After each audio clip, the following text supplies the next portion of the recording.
This is Motorola Moto E32s, and today I would like to demonstrate that you can set up parental controls on this device. So to begin with, you will need to launch Settings. Onwards, enter the Google category over here. First step that we need to make is to ensure that there are no Google accounts added. If you have any, we'll need to delete them, which you can easily do by tapping at the Google account, then going for the Manage Accounts on this device option, and then just remove each Google account you have added one by one. Once this step is out of the way, re-enter the Google section, then go for the parental controls, get started, child routine, next.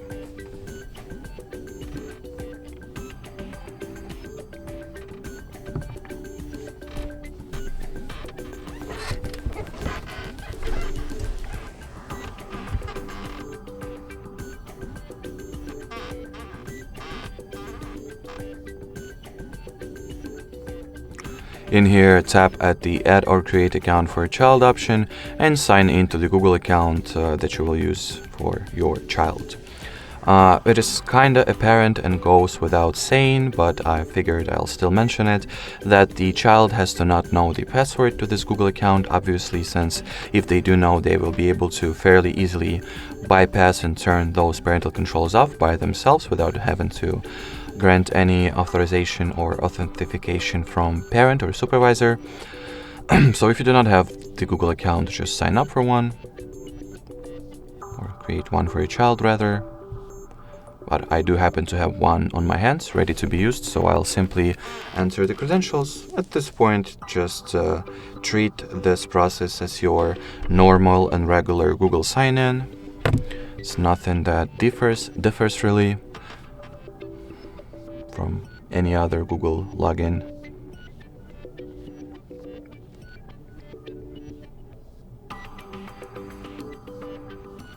Then choose the account that you have just signed into from the list over here.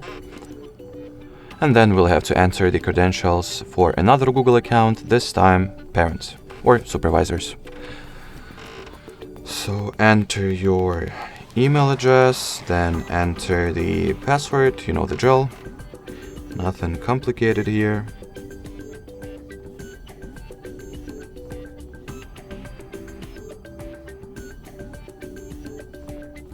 Then once the account gets checked, you'll be forwarded to About Supervision page, where at the bottom you'll have to enter the password to the child's Google account one more time.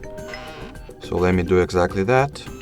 Then you gotta tap at the Agree button to your bottom right. Then at this pop-up window, tap at the Allow option. Briefly wait for the parent and child accounts to get linked. It does not take a lot of time, but still we'll have to wait. Then click Next. In here we can skip this step since we will be able to do that later on as well. And now we are focused on finishing the setup sooner rather than not soon. The same applies for this page. In here, you can basically skip the step as well. Then take your parental or supervisor's device and manually install the required app on it. So at this point, all the preparations on child's end were more or less completed. Now take your parent's device, open Google Play Store, and download the Family Link application. That's the free app by Google, so you will not encounter any difficulties while trying to get it. Well, I would assume at least.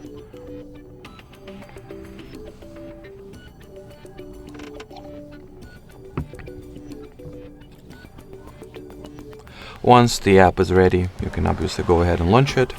The very crucial step is to sign into the app with the Google account that you have earlier filled in as parents on the child's device. So as you can see in here, I have an other account, so I'll simply add the one that will serve as parents.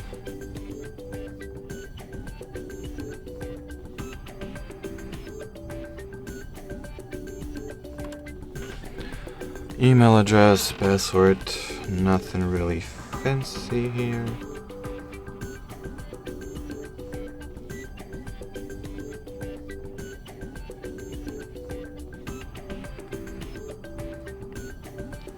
Then just proceed with the Google sign-in as usual. In here we are making sure to choose correct Google account, and once inside the application itself you can do various stuff and monitor and well, whatever, actually anything that you want pretty much, more or less. So you can set up the daily usage limits for your child's device, enable or enforce the downtime routine, set app limits, but even more than that, you can turn on or turn off apps entirely, set the app usage limits, and monitor your child's activity across the app that they use. You can apply content restrictions for such apps as Google Play, YouTube, Chrome, Search, and Assistant. Change account settings and preferences, as well as manage devices if you have multiple added. Moreover, you can also monitor your child's live location if you have set up the location access at the child's device over here, and see the child device usage highlights. Those are pretty much just the most crucial information, a brief one, so you can see what your child is up to. Alrighty, so that would be it as far as setting up parental controls goes. We highly appreciate your attention. Thanks for watching. Thanks for bearing this through with us, and bye bye.